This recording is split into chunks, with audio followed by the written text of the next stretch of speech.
जय मोदी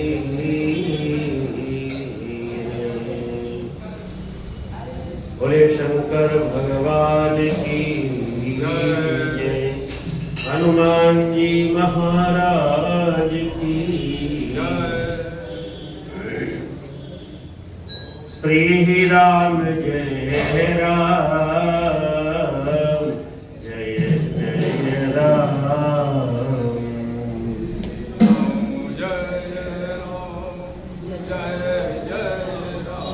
श्री राम जय राम, जय जय राम।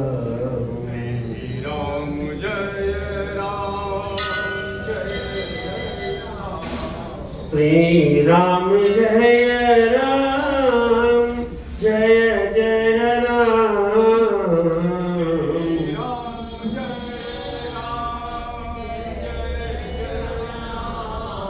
श्री राम जय राम, जय जय राम। श्री राम जय राम, जय जय राम। जय रघुनंदन जय घनश्याम, जय रघुनंदन जय घनश्याम। जय रघुनंदन जय घनश्याम। जय रघुनंदन जय घनश्याम। दशरथ राज दुलारे राम, दशरथ राज दुलारे राम। दशरथ राज दुलारे राम। दशरथ राज दुलारे राम।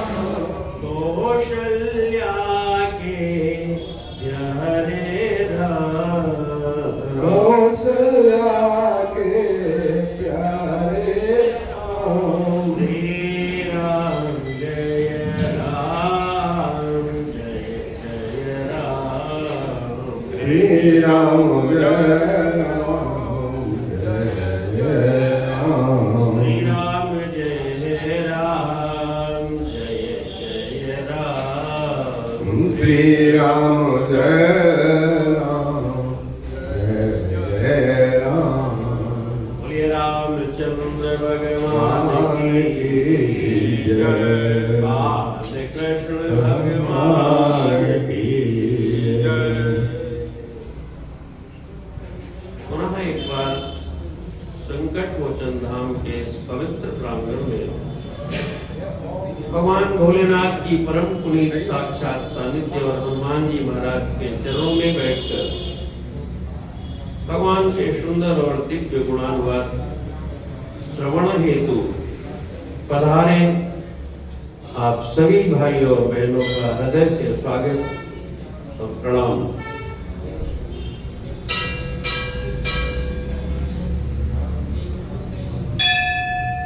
कल भगवान की जिन दिव्य लीलाओं का हम लोग श्रवण और चर्चा कर रहे थे, माता पार्वती के पूजन के लिए, गौरी जी के पूजन के लिए सीता जी पुष्प वाटिका में पहुंची हुई है अपनी सखियों के साथ। भगवान राम मुनि विश्वामित्र जो के गुरुवर है की आज्ञा से पुष्प और दल लेने के लिए भी उसी पुष्प वाटिका में पधारे हैं। वहां उनका एक दूसरे से आमना सामना होता है, एक दूसरे को देखते मात्र है और देखने से दोनों के भीतर ऐसा लगता है जैसे कोई बहुत पुरानी प्रीति है परस्पर, वो एक भाव के रूप में प्रकट होती है और दोनों के भीतर परस्पर अनुराग प्रकट होता है। यहाँ तक कि ऐसी सुध बुध खो बैठती हैं माता सीता कि सखियां उनको झकझोड़ती है और थोड़ा मनोरंजन विनोद करती हैं और कहती हैं कि अब आज गौरी माता का पूजन छोड़ दीजिए, इन्हीं का दर्शन कर लीजिए। ऐसा सुन करके थोड़ा सा उनके मन में लगता है कि कहीं मैं ज्यादा तो नहीं अनुराग व्यक्त कर रही हूँ, अपने मन को थोड़ा संभालती हैं। फिर गौरी जी की पूजा करने जाती हैं और जब उन्होंने पूजा की है तो क्या कहना है, जब साक्षात जगदम्बा ही जगदम्बा की पूजा करे तो क्या दृश्य होगा। बहुत सुंदर विनती करती है कि जय जय गिरिवर राज किशोरी, जय जय गिरिवर राज किशोरी, जय महेश मुख चंद्र चकोरी, जय गज बदन, जय गज बदन षडानन माता, जगत जननी दामिनी दुति दाता, जगत जननी दामिनी दुति दाता, नहीं तव आदि मध्य अवसाना। हम लोग भी प्रार्थना कर ले, गौरी माँ की प्रार्थना है कल्याण कारक है। नहीं तव आदि मध्य अवसाना, अमित प्रभाव वेद नहीं जाना। भव भव विभव पराभव कारिणी, भव भव विभव पराभव कारिणी, विश्व विमोहनी स्वबस विहारिणी, सेवत तो ही सुलभ फलचारी, वरदायिनी पुरारी प्यारी, वरदायिनी पुरारी प्यारी, देवी पूजी पद कमल तुम्हारे, देवी पूजी पद कमल तुम्हारे, सुर नर मुनि सब होई सुखारे, सुर नर मुनि सब होई सुखारे, मोर मनोरथ जानमुनि के, मोर मनोरथ जानमुनि के, बसहु सदा उर सबही के, बसहु सदा उर सबही के, कीन्यु प्रगटन कारण तेहि, कीन्यु प्रगट न कारण तेहि, अस गहि चरण गहि बह देहि, विनय प्रेम वश भई भवानी, हसी माल हसी मुस्कानी, सादर सिय प्रसाद उर धरऊ, बोली गौरी हरस हिय भरऊ, सुन सिय सत्य आशीष हमारी पूजली मन का बना तुम्हारी।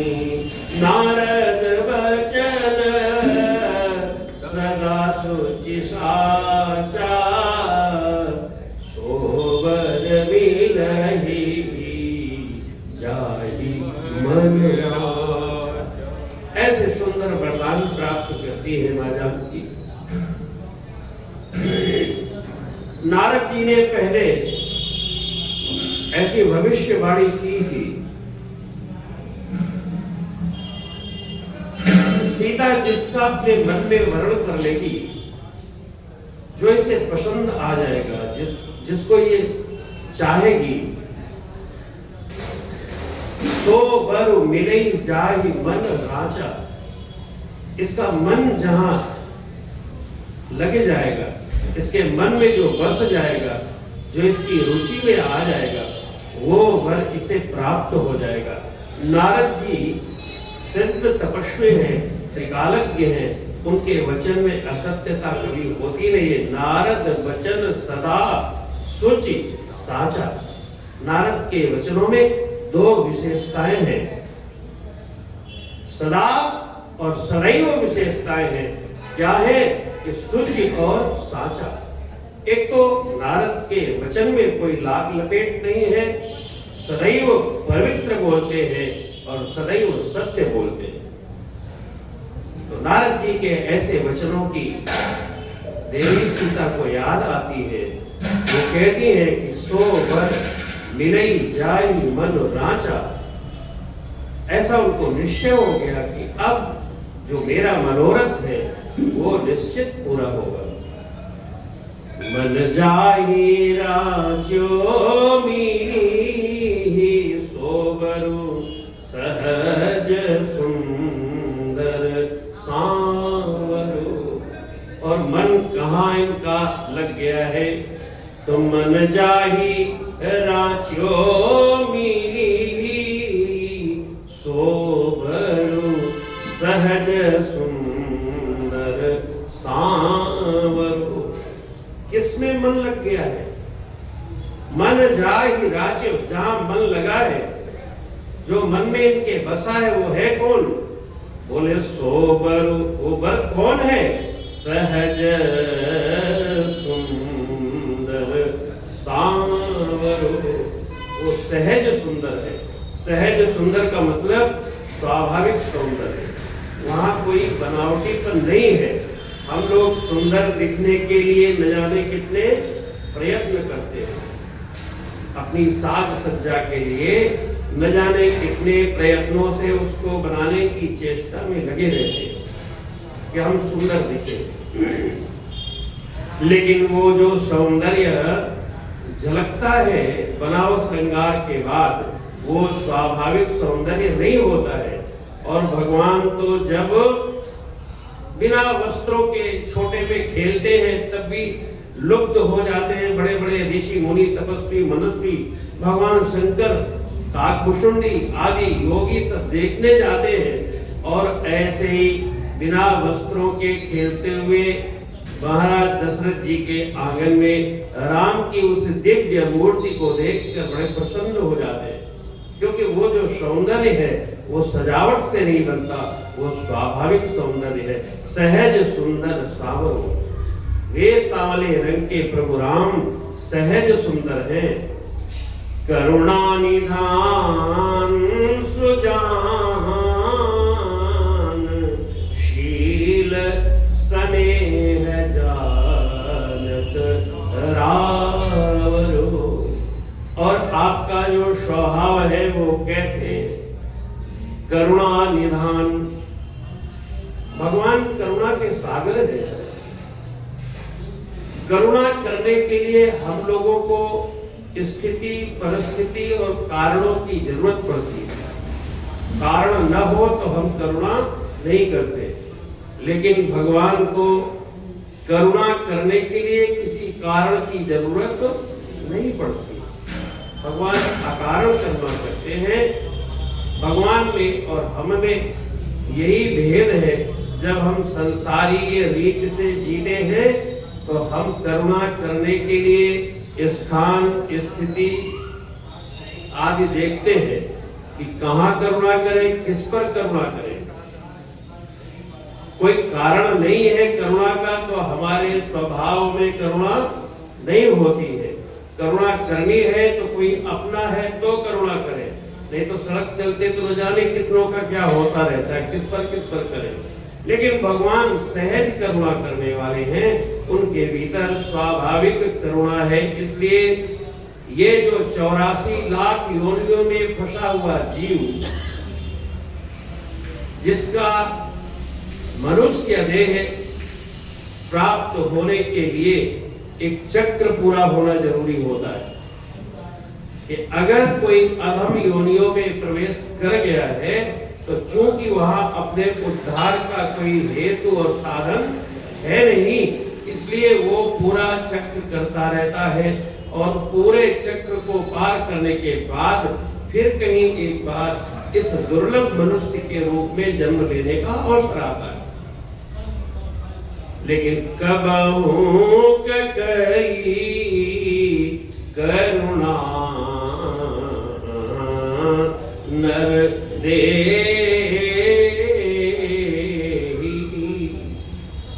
भगवान कभी कभी करुणा कर देते हैं जीव पर, और करुणा करने के कारण बिना चक्र पूरा हुए 84 का उसका उद्धार कर देते हैं, मनुष्य के रूप में उसको जन्म दे देते हैं। कबहू करी करुणा, क्यों? कोई कारण तो नहीं था ना, कोई दावा बनता था क्या उसका कि मेरे ऊपर करुणा करोगी? नहीं, लेकिन करुणा उनका स्वभाव है, तो आ गई करुणा। 84 का चक्र पूरा नहीं हुआ है, जीव पर करुणा आ गई, भगवान ने दया करी और बोले ठीक है एक बार इसको मौका दिया जाए, क्योंकि उनका स्वभाव, वो उनका रिश्तेदार भी नहीं है। हम लोग करुणा करते हैं तो कभी रिश्तेदार देखते हैं, अपनों को देखते हैं, कभी कभी स्वार्थ अपना देखते हैं कि आज हम इस पर करुणा करें, कल ये हम पर करेगा। हम लोगों की करुणा के विभिन्न हेतु हैं, लेकिन भगवान जब करुणा करते हैं तो वो बिना हेतु के करते हैं। तो करुणा निधान सुजान शील स्नेह जानत रावरो, रावरो माने आप तो करुणा के निदान है, सुजान आप ज्ञानवंत हैं, ज्ञान आपसे प्रकट होता है, बाकियों को जितने को है वो ज्ञान मिलता है, अर्जित किया जाता है, लेकिन आप ज्ञान स्वरूप हैं। शील निधान है आप। शील कई बार परिभाषा शील शब्द की हो चुकी है। शील का अर्थ होता है कि जब हम मन, वचन और कर्म से, तीन ही प्रकार हैं हमारे व्यवहार के, तो तीनों प्रकारों से में से किसी एक प्रकार के द्वारा जब हम किसी के प्रति व्यवहार करते हैं तो उस व्यवहार में जब यह शर्त शामिल हो कि हम जिसके प्रति मन या वचन या कर्म से व्यवहार कर रहे हैं उसके कल्याण को पहले ध्यान में रखें, तब वो व्यवहार करें। वाणी से किसी के प्रति कुछ बोलना है तो हम ध्यान रखें कि उसका कल्याण है कि नहीं इसमें। मन से किसी के बारे में चिंतन हो रहा है तो उसके कल्याण का ही हो रहा है कि नहीं हो रहा है, और कर्म से जो भी उसके साथ व्यवहार हो रहा है वो उसके कल्याण में बाधा तो नहीं है। अगर हम दूसरे के कल्याण को, उसके हित को ध्यान में रख करके मन, वचन या कर्म से व्यवहार करते हैं, इसी का नाम शील है, इसी का नाम शील है। इसीलिए कई बार जब किसी के प्रति कोई भाव गलत नहीं होता है, एक माँ का अपने पुत्र के प्रति भला भाव गलत होगा क्या? शत्रुता पूर्वक तो नहीं मारना चाहेगी ना अपने पुत्र को, लेकिन फिर भी गुस्से में कई बार जब कोई पुत्र जिद करता है और गुस्से में माँ अपना आपा खो देती है और फिर उसको दंडित करती है, तो जब वो मारती है तो कई बार न चाहते हुए भी आवश्यकता से अधिक चोट बालक को लग जाती है। गुस्से में पड़ गया हाथ, तो उसको जब कोई देखता है तो कहता है बहुत ही बेसीली हो क्या तुम, कहा जाता है। तो बेसील का मतलब कि आपने मारते समय उसके हित को ध्यान में ही नहीं रखा, आपने हित को ध्यान में नहीं रखा। मारने का उद्देश्य क्या था? बालक को सुधारना, बालक को जिद से बाहर करना, उसकी जबरदस्ती को रोकना। यानी कि जो मारने का कारण था वो बालक का नुकसान करना नहीं था, बालक का हित करना था। लेकिन मारना उससे ज्यादा हो गया जितने में हित होता, मारना अहित कारक हो गया, उसको चोट लग गई। तो इसको बेसीला कहा जाता है। सील का मतलब कि व्यवहार जो हो वो उसके हित में है कि नहीं, जिसके साथ हम कर रहे हैं, इस स्वभाव का नाम शील है। तो करुणा, भगवान में ये शील कूट कूट कर भरा है, बल्कि वो शील निधान है। करुणा निधान सुजान शील स्नेह जानत रावरु, यही भांति गौरी शीस सुनी सिय सहित हिय हरसी, यही भांति गौरी असीस सुनी। इस प्रकार सीता जी ने मां पार्वती के आशीर्वाद को सुना है और फिर सहित हिय हरसी अली, फिर अपनी सहेलियों के साथ, अपनी सखियों के साथ हर्षित हुई। तुलसी भवानी पूजी पुनि पुनि, मुदित मन मंदिर चली। तुलसी भवानी पूजी पुनि पुनि, गोस्वामी जी कहते हैं कि फिर देवी सीता ने एक बार नहीं बार बार पूजा की। किसकी? भवानी की। अब बार बार पूजा का क्या मतलब है? बार बार पूजा का मतलब है कि जब अनुराग प्रबल होता है, प्रेम बहुत ज्यादा होता है, भावनाएं बिल्कुल उफान पर होती हैं। माता सीता को लगा है कि देवी गौरा ने हमारा पूरा का पूरा मनोरथ सुन लिया है और उसको पूरा होने का वचन भी दे दिया है। तो देवी के प्रति इतना अनुराग प्रकट हो गया है हृदय में कि पूजा करती है लेकिन जी नहीं भरता पूजा करने से। लगता है माता आपने तो मेरा जीवन ही सफल कर दिया। जब बहुत भावनाएं ज्वार में होती हैं तो पूजा से भी जी नहीं भरता है, और नहीं तो भावनाओं का अभाव हो तो पूजा में जी भी नहीं लगता है। दोनों बातें, भावनाएं प्रबल न हो, भीतर से भाव न बनता हो तो पूजा में जबरदस्ती नियम के कारण बैठो भी तो मन नहीं लगता है। लेकिन पूजा में बैठो और भीतर भावनाएं भरी हुई है, भावनाओं का ज्वार प्रबल है, तो पूजा से उठने का मन नहीं लगता है। जो आज माता सीता जी के साथ हुआ है वो ऐसे ही कुछ है। उनके जीवन के सबसे बड़े मनोरथ की सिद्धि हुई है। माता गौरी के आशीर्वाद को सुनकर बड़ी प्रसन्न है, बार बार पूजने का मन करता है। तो तुलसी भवानी पूजी पुनि पुनि, मुदित मन मंदिर चली। यहाँ मंदिर का मतलब घर है। नहीं तो आप सोचोगे मंदिर में तो है ही, हम मंदिर कहाँ चले? मंदिर में है, लेकिन वहां से मंदिर मंदिर प्रतिकर शोधा। हनुमान जी ने लंका में क्या सब मंदिर थे? नहीं, वहां मंदिर का मतलब है घर। हाँ, भवन को मंदिर कहा गया है। और मंदिर केवल घर को ही नहीं कहा जाता है, मंदिर का अर्थ और भी होते हैं। सूरदास जी एक पद लिखते हैं कि मंदिर अरद अवध बद हमसो हरि आहार चली जा, कहत कत परदेसी की बात। गोपियां व्यथित है, व्याकुल है, जब कृष्ण उनको छोड़कर चले गए हैं। जाते समय उन्होंने कहा था कि मैं 15 दिन में लौट आऊंगा, माने आधे महीने में मैं लौट आऊंगा, लेकिन वो लौटे तो है नहीं। तो अब वो व्याकुलता में एक दूसरे के प्रति अपने भाव प्रकट करती हैं। एक सखी कहती है मंदिर अरद अवध बदि हमसो, हमसे तो उन्होंने कहा था कि हम आ जाएंगे, कितने दिन में? मंदिर अरद अवधि।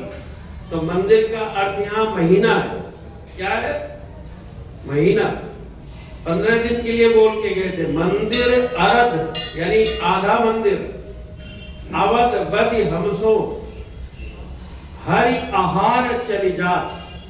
सूरदास है, बड़ा गणितज्ञ आदमी है ये। सूरदास जी ने यहाँ बड़ा विचित्र पद लिखा है। कहते हैं मंदिर अरद अवध बदि हमसो हरि आहार चली जात। मंदिर का मतलब महीना, मंदिर अरद आधे महीने की, अवधि बदि इसका वादा किया, और हरि आहार चली जात। हरि माने सिंह, हरि माने सिंह माने शेर, और उसका शेर का मांस तो क्या है? वो आहार क्या है? मांस। शेर तो मांस खाता है। तो कहते हैं हरि आहार चली जात, मांस भर के लिए चले गए। हरि आहार माने मांस भर के लिए है। अब देखो जिनके आंखें नहीं है जन्म से, उनका गणित देखो पहले। मंदिर अरद अवध बदि हमसो हरि आहार चली जात। और आगे कहती है कि अब तो हमारा ऐसा मन करता है कि नखत वेद ग्रह जोरी अर्ध करी सोई बनत अब खात। देखो इनकी सूरदास जी की गणित।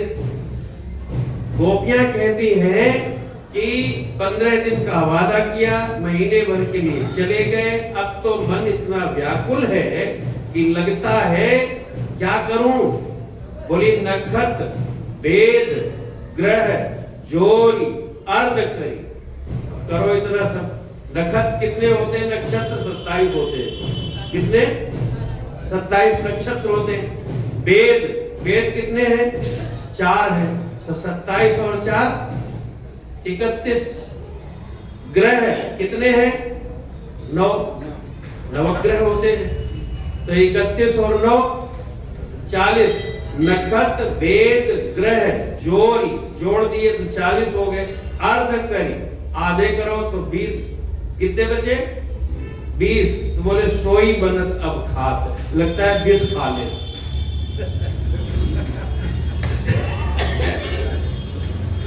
ये सूरदास की कविता है भाई। तो कहने का अर्थ है कि मंदिर केवल पूजा गृह को नहीं कहते, मंदिर का अर्थ घर भी होता है।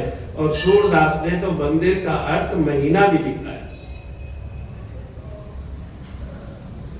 तुलसी भवानी पूजी पुनि पुनि, मुदित मन मंदिर चली। प्रसन्न मन से मैया सीता अपने घर को सखियों के साथ चली है। जानी गौरी अनुकूल सियहिय हरस न जाई कही। अब सीता जी को इतना पार हर्ष है। क्यों? जानी गौरी अनुकूल। उनको लगा है कि माता गौरा ने खुल करके मुझे आशीर्वाद दिया है। पहले तो उनकी माला खिसकी, संकेत दिया कि मैं प्रसन्न हूं, आशीर्वाद दे दिया। उतने से भी उनका जी नहीं भरा, तो फिर खसी माल मूरत मुस्कानी, फिर मुस्करा पड़ी। और फिर भी जी नहीं भरा, तो फिर बोलने लगी, कहती सुनो सिया सत्य आशीष हमारी। फिर तो बोलने ही लगी।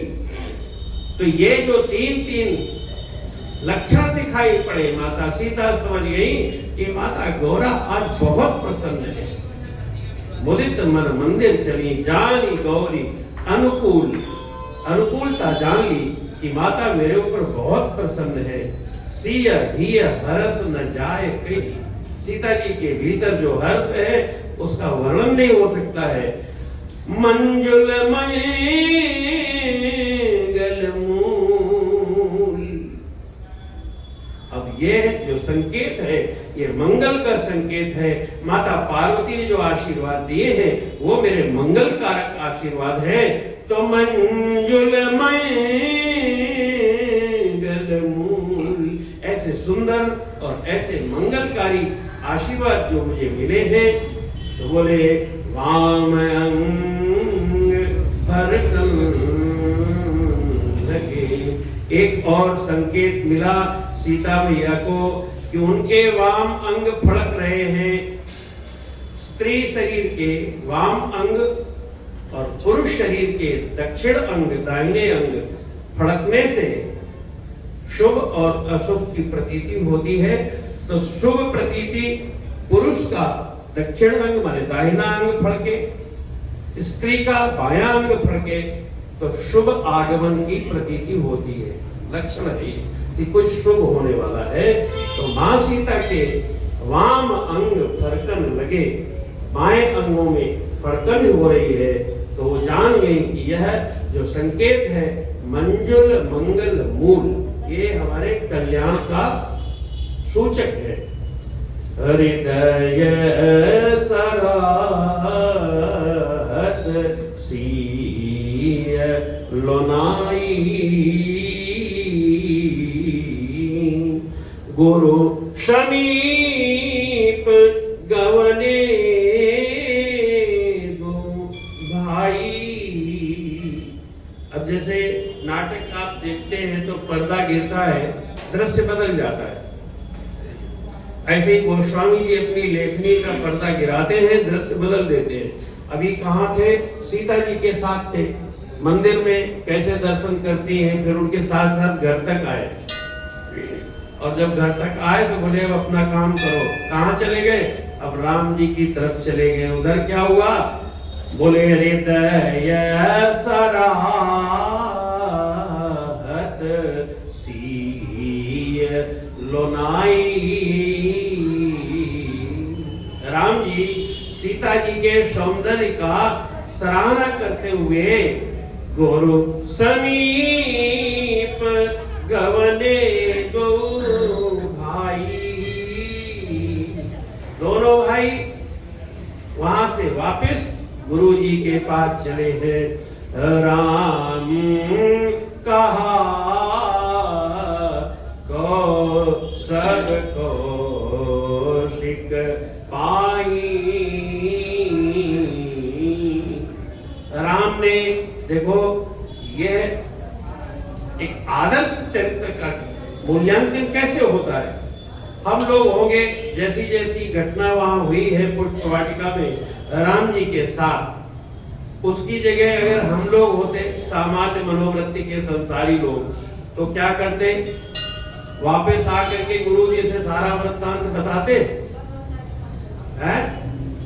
वापस आने के बाद ये जो घटनाएं वहां हुई, इन सब की चर्चा गुरु जी से करते आकर के? क्या नहीं, हम लोग संसारी मनोवृत्ति के लोग ऐसा नहीं करते, लेकिन प्रभु कर रहे हैं। क्या कह रहे हैं? बोले हृदय सराहत सीय लोनाई। हृदय में सीता जी के सौंदर्य की सराहना करते हुए गुरु समीप गवने दो भाई। गुरु जी के पास आते हैं, फिर क्या करते हैं? बोले राम कहा सब कौशिक पाई। जो जो वहां हुआ है सब विश्वामित्र जी से बताते हैं। ये महाराज थोड़ी देर भी हो गई है पुष्प लाने में, कारण ऐसा हुआ कि वहां ये सब कुछ मैंने देखा है। सरल स्वभाव छुवद छल नाही, क्योंकि वहां छल छू ही नहीं गया है। हम लोगों के तो बात की बात पर कपट रहता है, इनसे ये नहीं बताना, उनसे वो नहीं बताना, अभी न बताना, बाद में बताना। अरे क्या है यार, ये सब क्या है? ये न बताना, वो न बताना, इनसे न बताना, उनसे न बताना, ये सब कपट है भाई। जब किसी बात के ऊपर कोई कपड़ा डाल के ढक दिया जाता है, उसी कपट किसको कहते हैं? पट माने होता है वस्त्र, कपड़ा। पट माने कपड़ा। और उसी कपड़े को इस रामायण के ऊपर डाल दिया जाए, ऐसे डाल दिया जाए, इसको ऐसे डाल दिया। अब जब इसके ऊपर डाल दिया तो अब ये रामायण आपको नहीं दिखेगी। तो रामायण है इसके नीचे, लेकिन पट डालकर इसको छिपा लेना, इसी का नाम कपट है। क्या? यही कपट है। तो हम लोग जिन जिन बातों, इनसे न बताना, उनसे न बताना, अभी न बताना, बाद में बताना, ये कपट है। जो हुआ, जैसा हुआ, बिल्कुल वैसे ही बता देना, ये छलहीनता है। भगवान में छलहीनता है। इसलिए जो जैसा हुआ था वैसे ही आकर के विश्वामित्र को बता देते, मन में कुछ रखने ही नहीं। एक बात बता रहे, भगवान ने जो मस्तिष्क हम लोगों को दिया है, इसी की पद्धति, इसी की प्रकृति से अनुकरण करते हुए, नकल करते हुए आजकल ये जो कंप्यूटर और मोबाइल वगैरह बनते हैं, ये करीब करीब इसी की प्रकृति से अनुकरण करके बनाए गए। जैसे हमारा मस्तिष्क काम करता है, उसी तरह से ये भी काम करते हैं। जैसे हमारे मस्तिष्क में बहुत ज्यादा मेमोरीज का स्टोर हो जाए तो दिमाग थोड़ा सा विचलित हो जाता है, थकित हो जाता है। किसी दिन बहुत मानसिक दबाव वाले काम पूरे दिन पड़े हो तो शाम को मस्तिष्क थक जाता है, और इसी थके हुए मस्तिष्क को और थके हुए शरीर को रिस्टोर, फिर से ताजा करने के लिए रात्रि विश्राम का नियम बना है कि रात में जब व्यक्ति सो जाता है तो जो थका हुआ मस्तिष्क है वो फिर से पुनर्नवीनता को प्राप्त कर लेता है, ताजा हो जाता है, उसकी थकावट दूर हो जाती है। सुबह सुबह जगा हुआ व्यक्ति जितना मस्तिष्क का सामर्थ्य रखता है, शाम को उतना नहीं रखता है, क्योंकि मस्तिष्क थक चुका होता है। थके हुए मस्तिष्क में सामर्थ्य घट जाता है। इसीलिए कहते हैं कि अब सो जाओ, सवेरे बात करना, है ना। इस मोबाइल में भी ऐसे ही होता है। मोबाइल में बहुत स्टोरेज हो जाए, ये बच्चा तो बहुत जानकार है इसका, बहुत स्टोरेज मोबाइल में हो जाए तो बोले वो धीरे चलने लगा, उसकी स्पीड कम हो जाती है। क्यों? बोले स्टोरेज बहुत हो गया। जैसे मस्तिष्क में बहुत स्टोरेज हो जाए तो मस्तिष्क धीमा हो जाता है, मोबाइल में बहुत स्टोरेज हो जाए तो मोबाइल भी धीमा हो जाता है, क्योंकि दोनों एक ही प्रकृति से इनका निर्माण है। फिर अब इसकी मोबाइल की मेमोरी डिलीट करो, तब फिर ताजा होगा, फिर धीरे से उसकी स्पीड बढ़ेगी। ऐसे ही इसकी भी मेमोरी डिलीट करो तो ये तो डिलीट होती नहीं है। इसका एक ही उपाय है कि जो अनावश्यक मेमोरी भर करके हम अपने मस्तिष्क को फालतू कचरे से भर रहे हैं, इससे हम बच सकते हैं। कैसे? अरे भाई, जहां हम झूठ बोले, अब हमको उस झूठ को याद रखना पड़ेगा। जो था वो हमने नहीं बोला, कुछ अलग बोला है, बनावटी बोला है, तो उस बनावटी बोले हुए को हमें याद रखना पड़ेगा। क्यों? 4 महीने बाद जब फिर कोई बात आएगी तो हमें जैसा आज बोला है वैसे ही फिर बोलना है, नहीं तो हमारी बात हम ही से बिगड़ जाएगी।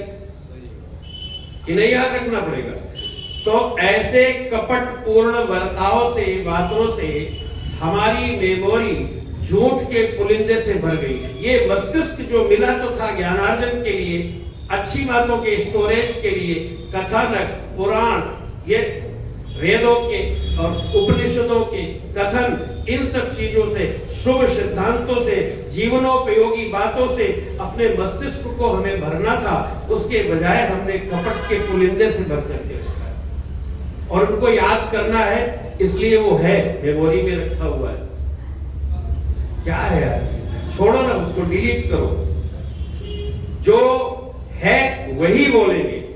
तो आज जो है वो बोल दिया, 6 महीने बाद जरूरत पड़ेगी तो फिर वही बोलेंगे, क्योंकि जो है वही तो कहना है, तो उसको याद रखने की जरूरत अलग से फिर नहीं है। तो ऐसे ही हम लोगों ने अपने मस्तिष्क की मेमोरी को गलत चीजों से, कपट से, छल से, झूठ से, बुराइयों से भर रखा है। जैसे किसी के मोबाइल में ऐसी गैर जरूरत की चीजें, गैर जरूरत का मतलब कि जो हमारे लिए कल्याणकारी नहीं है बल्कि हमें पतन की ओर ले जाने वाली है, उनसे अगर हमने अपनी मोबाइल की मेमोरी को भर रखा है तो उससे हमारा कभी कल्याण थोड़ी होगा। इसी तरह से मस्तिष्क में भी शुभ चीजों का स्टोरेज होना चाहिए। राम जी यही करते हैं। राम जी कपट वाली चीजों का कोई काम ही नहीं उनके पास, जो है वैसा बता दिया। अब याद रखने की बात नहीं है। मान लो 6 महीने बाद विश्वामित्र जी पूछे कि भैया राम जब एक दिन पुष्प वाटिका भेजा था पुष्प लेने, जनकपुर में आए ही थे, उसी के दूसरे दिन तो वहां क्या क्या हुआ था, तो जो हुआ था वो फिर बता देंगे वो 6 महीने बाद, क्योंकि उन्होंने तो कुछ छिपाया ही नहीं है। ठीक है कि ना, उसमें कुछ न घटाना है न बढ़ाना है, तो जैसा है वैसा बता देंगे। ये एक सद प्रवृत्ति है। इस सद प्रवृत्ति का भगवान के इन गुणों से हमें अनुकरण करना चाहिए कि हम भी झूठ के, कपट की मेमोरी से अपने दिमाग को खराब नहीं करेंगे। जो है जैसा है वैसा कह देंगे, क्योंकि एक झूठ आगामी सैकड़ों झूठ को निमंत्रण देती है। एक झूठ, एक बार अगर कोई झूठ हमने बोला है तो न जाने कितने बार झूठ बोलने का आग्रह उस एक झूठ के द्वारा होगा। तो भगवान की ये बड़प्पन है उनका, वो जो है वही बोलते हैं। राम कहा सब कौशिक पाही, सब कुछ विश्वामित्र जी से बता देते हैं। क्यों? क्योंकि सरल स्वभाव छुवत छल नाही। सरल स्वभाव है, छल उनको छू भी नहीं गया है। सुमन पाई मुनि पूजा कीनी। मुनि विश्वामित्र ने हाथ में पुष्प लिए हैं जो भगवान लेके आए थे और पूजा की है। पुनि आशीष दोह भाइन दीनी। क्या आशीर्वाद दिया? हालांकि जैसा आशीर्वाद दिया है, इस आशीर्वाद की कोई अभी जरूरत तो थी नहीं। इन्होंने तो कोई मनोरथ कहा नहीं कि प्रभु हमारे मन में कोई मनोरथ है। ये तो सामान्यतः रोज की तरह आदेश का पालन करके आए हैं।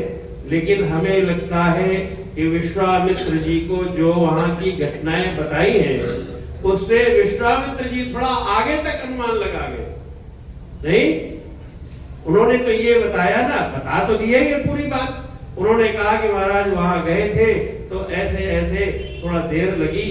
कारण ये रहा कि उसी समय जनक लली सीता जी भी वहां पधारी थी और उनकी सखियों के संकेत से वो मुझे देख लेती है। और जब उन्होंने देखा तो फिर थोड़ी हलचल महसूस हुई, तो मैंने भी उधर देखा और मैंने देखा, उनने देखा, तो गुरुजी वहां राधे राधे हो गया है। ये बात शायद गुरुजी को पता चल गई है। तो क्या करते हैं गुरुजी कि सुमन पाई मुनि पूजा कीनी, पुनि आशीष दुह भाइन दीनी। यहाँ तक तो ठीक है, ये तो रोज ही देते हैं, लेकिन सुफल मनोरथ हो तुम्हारे। अब हमें पता चल गया कि तुम वहां से क्या क्या करके आए हो। तो मैं आशीर्वाद देता हूं कि जैसे गौरी जी ने सीता को आशीर्वाद दिया, क्या आशीर्वाद दिया कि सुनो सिय सत्य आशीष हमारी। क्या? ओ जय मन कामना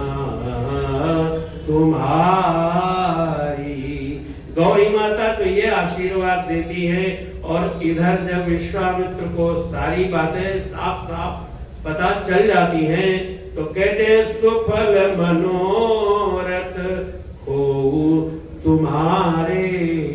वही आशीर्वाद विश्वामित्र जी भी दे देते हैं। राम लखन सुनी भय सुखारे। और जैसे ये तो प्रतीक्षा ही कर रहे थे कि ये मिल जाए, ये तो प्रतीक्षा ही कर रहे थे कि गुरुजी ये वाला दे दे आशीर्वाद, क्योंकि जब मन का आशीर्वाद मिलता है तो भीतर से प्रसन्नता होती है। तो जैसे कहा है कि राम लखन सुनी भय सुखारे, इसका मतलब कि वो प्रतीक्षा कर रहे थे कि ये आशीर्वाद कब मिले। करी भोजन मुनिवर विज्ञानी लगे गहन कुछ कथा पुरानी। उन्हें विश्वामित्र ने भोजन किया और भोजन करने के बाद विश्राम में जाने से पहले थोड़ी पुरानी कथाएं बताते हैं। ये कथाएं बहुत बताते हैं, अभी पहले भी बता चुके हैं एक बार। जब फुर्सत होते हैं तो कहानियां जरूर सुनाते हैं, और हम लोगों के यहाँ भी पहले बहुत कहानियां होती थी। रात्रि में विश्राम से पहले बड़े बुजुर्ग जो है वो बड़ी कहानियां सुनाते थे और इतनी अच्छी लगती थी कि कई बार तो रात में 12 बज जाए कहानी खत्म होने का नाम नहीं लेती है। अब ये सब कहानी बिगड़ गई है, अब हम लोगों को फुर्सत नहीं है, न कहने वाले को कहने की और न सुनने वाले को सुनने की, इसलिए कहानी बिगड़ गई है। विगत है दिवस गुरु आयसु पाई, संध्या करन चले दो भाई। दिन बीत गया, शाम का समय हुआ है और सायंकालीन संध्या का आदेश गुरुजी के द्वारा हुआ, तो दोनों भाई संध्या करने जाते हैं। संध्या का मतलब दिन और रात्रि के मिलन के समय जो बीच का समय होता है, संध्या काल होता है, उसको संध्या कहते हैं। और संध्या के समय हम लोगों को भगवान का स्मरण ध्यान करना चाहिए, तो भगवान भी वही करते हैं। विश्वामित्र की आज्ञा पाकर संध्या करन चले दो भाई, प्राची दिशि शशियु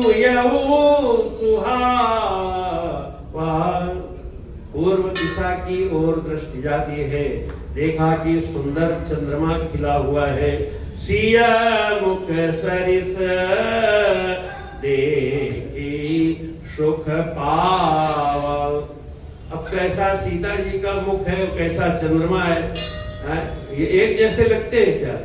लेकिन जब कोई प्रेमी अपने प्रेमास्पद पर बहुत ज्यादा अनुरक्त हो जाता है, अनुराग बहुत बढ़ जाता है, तो वो हर चीज में अपने प्रेमास्पद की छवि देखने लगता है।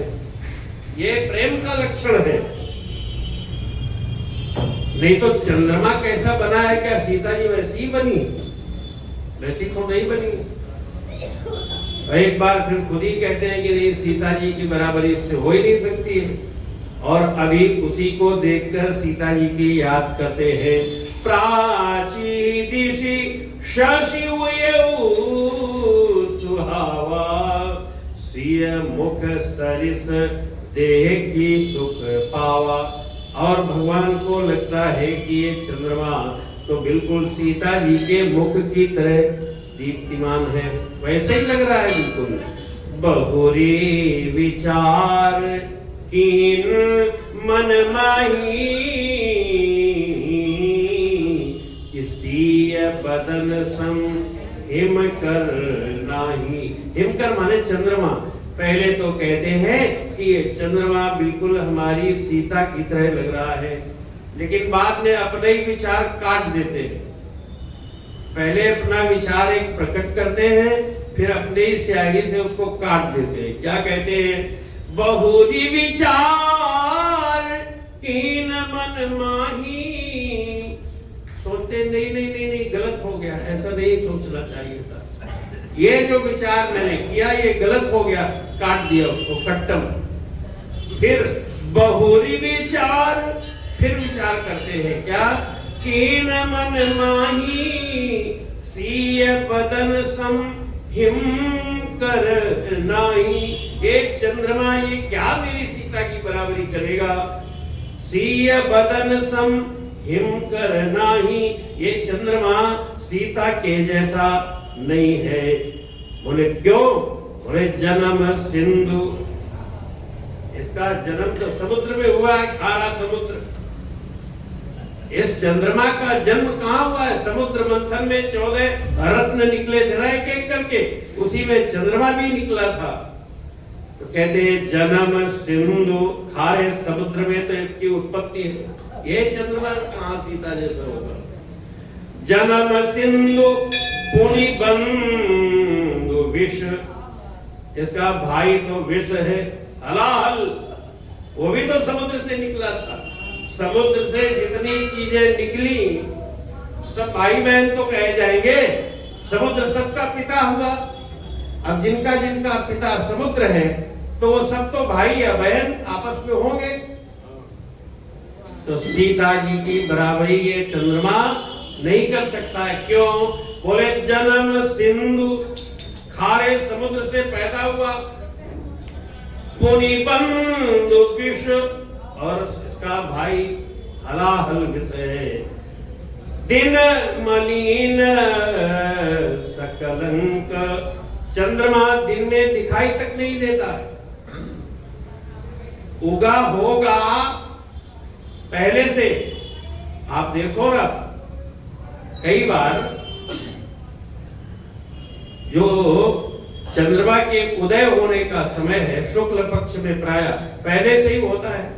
शुक्ल पक्ष में हर शाम चंद्रमा दिखाई देता है कि नहीं दिखाई देता? तो क्या जैसे ही शाम होता है उसी समय उगता है ना? पहले से उगा होता है। लेकिन दिखाई कब देता है? जब दिन खत्म हो जाता है। नहीं तो वो होता है बहुत, जब ध्यान से देखो तो हल्का हल्का दिखाई देता है। तो ये क्या हुआ? मलिन हो गया, दिखाई देना बंद हो गया। जो उसकी चमक थी वो फीकी पड़ गई है। इसी को मलिनता कहते हैं। चेहरे की चमक फीकी पड़ जाए तो चेहरे को मलिन कहते हैं। चंद्रमा की चमक फीकी पड़ गई तो चंद्रमा मलिन हो गया। जन्म सिंधु पुनि बंधु विषु, दिन मलिन सकलंक। एक बुराई हो तो एक, यहाँ तो चार चार बुराइयां हैं। एक तो इसका जन्म खारे समुद्र से हुआ है, दूसरा इसका भाई हलाहल विष है, तीसरा ये दिन में मलिन हो जाता है, दिखाई तक नहीं देता है, इसकी मलिनता इतनी हो जाती है। सीता तो दिन रात एक जैसी दगदगाती रहती है मेरी। दिन मलिन सकलंक, और कलंकी है। ये कलंकी का मतलब, अगर चंद्रमा को गौर से देखो तो यद्यपि वो धवल है, सफेद है, चमकता है, उसकी चांदनी निखरती है, लेकिन गौर से देखो तो भीतर काले काले धब्बे भी नजर आते हैं। तो ये जो काले धब्बे हैं ये उसकी सफेदी में कलंक है। तो कहते हैं एक कमी थोड़ी है, चार चार कमी है। जन्म सिंधु, खारे समुद्र से पैदा है, पुनि बंधु विष, फिर इसका भाई हलाहल विष है, और फिर दिन मलिन, दिन में ये दिखाई तक नहीं देता, और सकलंक, काले काले धब्बे इसमें हो जाते हैं। सिय मुख समता पाव किम, ये सीता के मुख से क्या बराबरी करेगा? चंद बाहुरो रंग, सीता तो महारानी है और ये उसके सामने रंक है। ये तो भिखमंगा है सीता की जैसे सामने।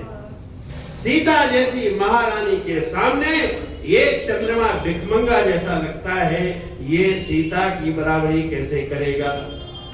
घटई, अभी संतोष नहीं हुआ बुराइयां बता करके। बोले घटई बढ़ई विरहिन दुखदाई, ग्रसई राहुल संधि पाई। ये तो घटता बढ़ता भी रहता है, एक जैसा हमेशा थोड़ी रहता है।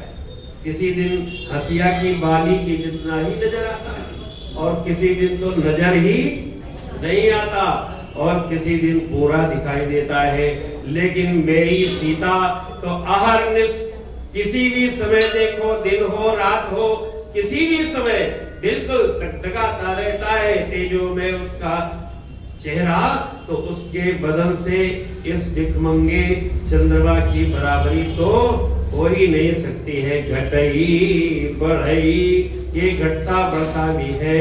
विरहीन दुखदाई, और ये प्रसन्नता केवल उनको देता है जो पहले से प्रसन्न है।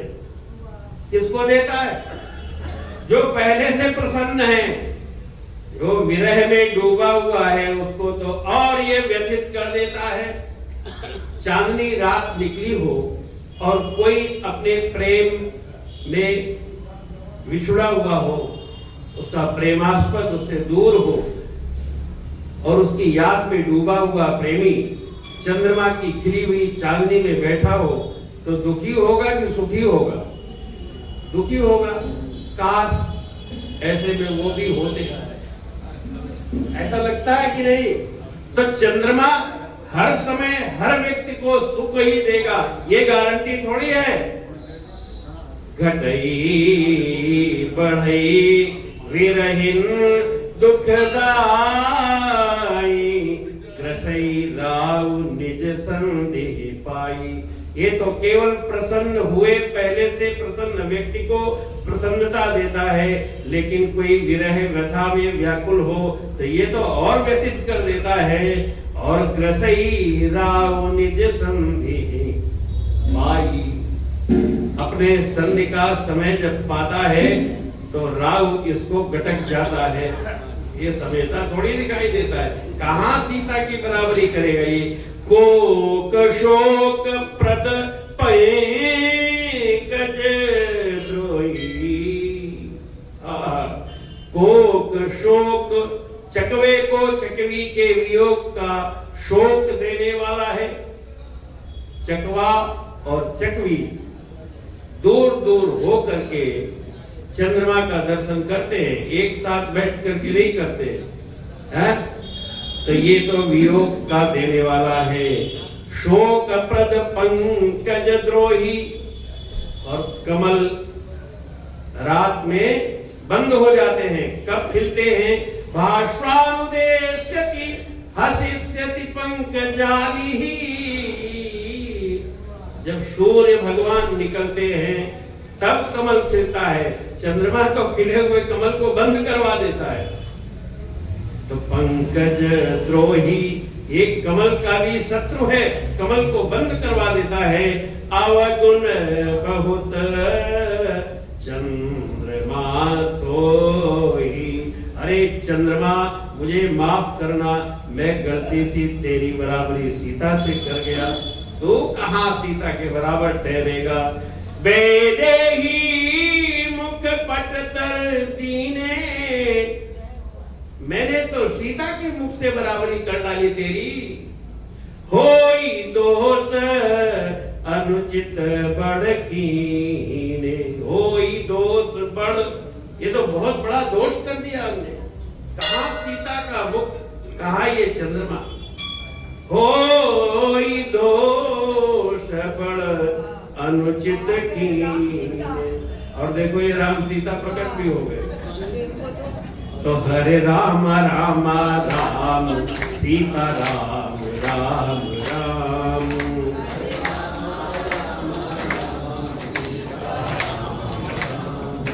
हरे राम राम राम सीता राम राम राम,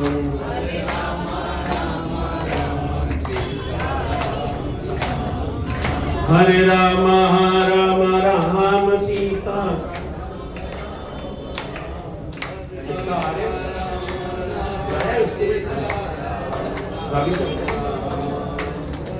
हरे राम राम राम सीता राम राम राम,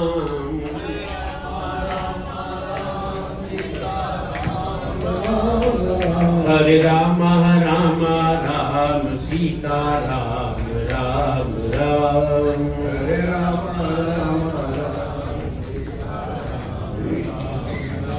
बड़े प्रसन्नता की बात है, हमारे सामने आर्यन जी उपस्थित है। आर्यन शुक्ला जी बहुत टैलेंटेड पर्सन है, ये संगीत में सिद्ध हस्त है। आप क्या सुंदर आर्गन बजाते हैं, और क्या उससे भी ज्यादा सुमधुर ध्वनि से जो शास्त्रीय ध्वनि में ये गीत गाते हैं। पहले भी सुना है मैंने, आज बढ़िया मौका है, हमारे सामने इंस्ट्रूमेंट के साथ उपस्थित हुए हैं। मैं आपसे आग्रह करूंगा कि हमारी सभा को एक और आनंद प्रदान करने के लिए आप एक सुंदर सा भजन गाएंगे अपने इंस्ट्रूमेंट के सहारे के साथ में। और जब आपको सुनते हैं तो बड़ी प्रसन्नता होती है। ये बहुत टैलेंटेड बच्चा है, पढ़ने लिखने वाला, अपने आप में खुद ही एक अच्छी स्थिति को प्राप्त है, लेकिन ये शौक है, इस शौक को भी इसने अपने जीवन में बहुत संवारा है। आइए हम लोग आर्यन को सुनते हैं। बहुत शिष्ट है। तो हरे राम राम राम सीता राम राम राम। हरे राम राम राम सीता राम राम। हरे राम राम राम सीता राम राम राम। राम राम सीता राम राम राम। हरे राम राम राम सीता राम राम राम। हरे राम राम राम सीता राम राम राम। हरे राम राम राम सीता राम राम राम। हरे राम राम राम सीता राम। हरे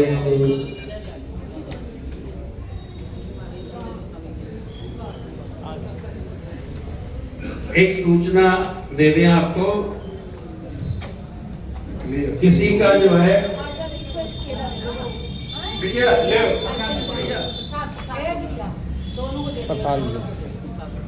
हरे राम राम राम सीता राम राम राम।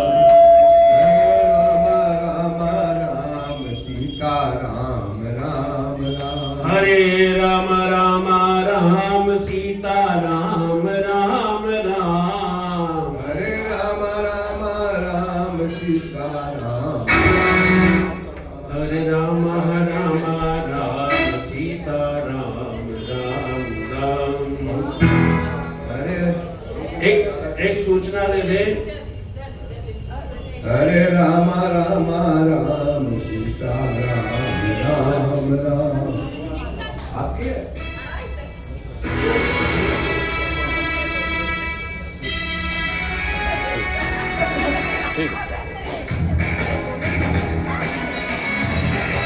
इसलिए हरे राम